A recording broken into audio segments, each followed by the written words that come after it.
আর মাত্র 18 বছর মহানগর বিএনপির দায়িত্বে ছিলাম। এই 38 বছর মাত্র দায়িত্বে ছিলাম হবে। তো এখানে আমার হাজার হাজার এই মহানগরীতে, এই কাটাখালীতে, এই হচ্ছে আপনার মিজানের মোড়ে সহ সমস্ত রাজশাহীতে আমাদের ত্যাগী পরীক্ষিত নেতা কর্মীরা আছে এবং তারা আজকে আমি অনেককে দেখতে পাচ্ছি। আমি জানি আমার মুখ থেকে তাদের নাম না শুনে তাদের কষ্ট পাবে, আমি তাদেরকে কষ্ট না নেওয়ার জন্য আমি অনুরোধ জানাচ্ছি। আজকে ঈদের পুনর্মিলনটা একটু অন্য ধরনের।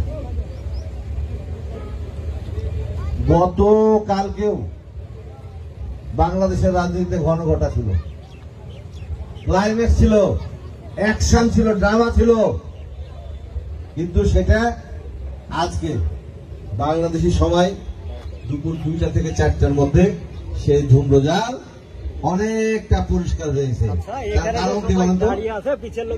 1 to 1, অর্থাৎ বাংলাদেশের যে অন্তর্বর্তীকালীন সরকারের প্রধান, আমি নিজে বলি আপৎকালীন সরকারের প্রধান, অত্যন্ত গুণীজন এবং যার কারণে বাংলাদেশের মুখ উজ্জ্বল হয়েছে বহির্বিশ্বে, সে আমাদের অত্যন্ত শ্রদ্ধাভাজন এবং আমাদের দেশের সম্পদ প্রফেসর ডক্টর ইউনূস সাহেব বিচক্ষণতার পরিচয় দিয়ে আমাদের নেতা তারেক রহমানের সঙ্গে লন্ডনে পুরস্কার নিতে গিয়ে দেখা করেছেন।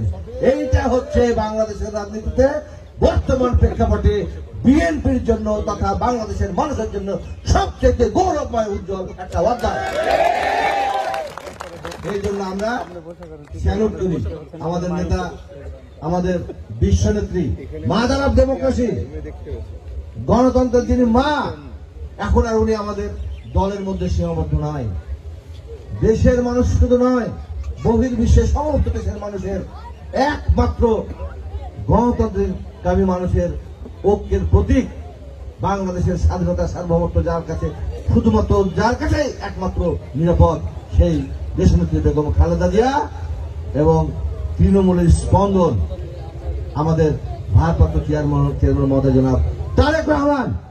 আজকে তারেক রহমান এবং প্রফেসর ইউনূস সাহেব যে বক্তব্য হয়েছে সেখানে পরিষ্কার করে নির্বাচনের ব্যাপারে আলোচনা হয়েছে।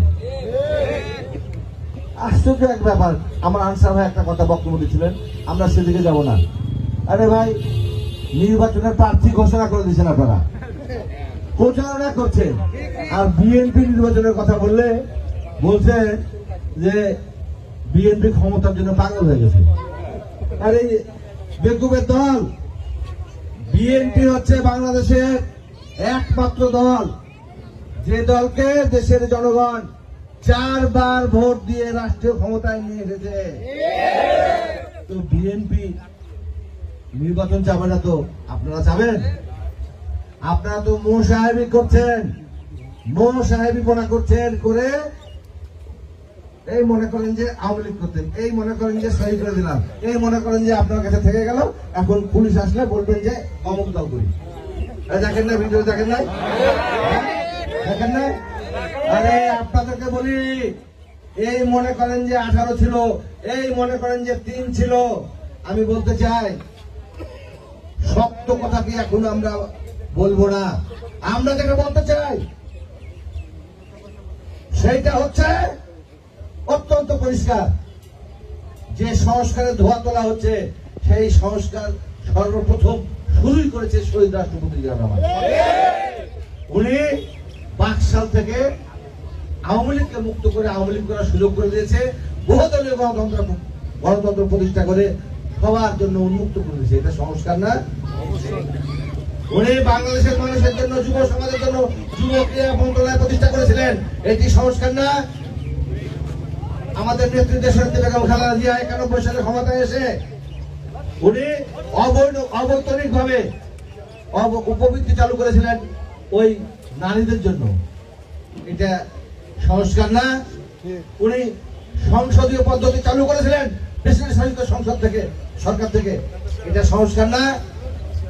আরো অনেক বলা যাবে। মুক্তিযোদ্ধা বিষয়ক মন্ত্রণালয় গঠন করেছিলেন দেশনেত্রী বেগম খালেদা জিয়া, সংস্কার না? এগুলি চোখে পড়ে না? আর এখনো আপনাদের চোখে পড়ে না? এত কষ্টের মধ্যে দীর্ঘ 17 বছর এইভাবে যারা ত্যাগ দীক্ষা হচ্ছে মধ্যে ছিল, বিএনপি চাইতে বেশি কেউ ক্ষতিগ্রস্ত হয়েছেন? হ্যাঁ, বিএনপির ছাত্র দলের সেই লড়াকু সৈনিক জানে যে তার সারা জীবনে কখনো চাকরি হবে না।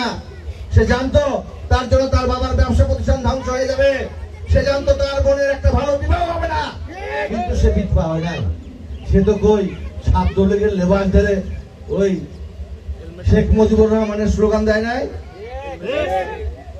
যে ভাই যুবদল করে সে জানে যে তার খেটে খাওয়ার যে একমাত্র অবলম্বন রিক্সা হোক আর ভ্যান হোক আর ওই গাড়ি হোক আর পাইলট হোক আর বড় ব্যবসায়ী হোক, সেটা ক্ষতিগ্রস্ত হবে যেন সংবোধন করে দেয়। বিএনপির নেতা যারা ছিল তারা সব সময় এক পা জেলে এবং এক পা কবরে।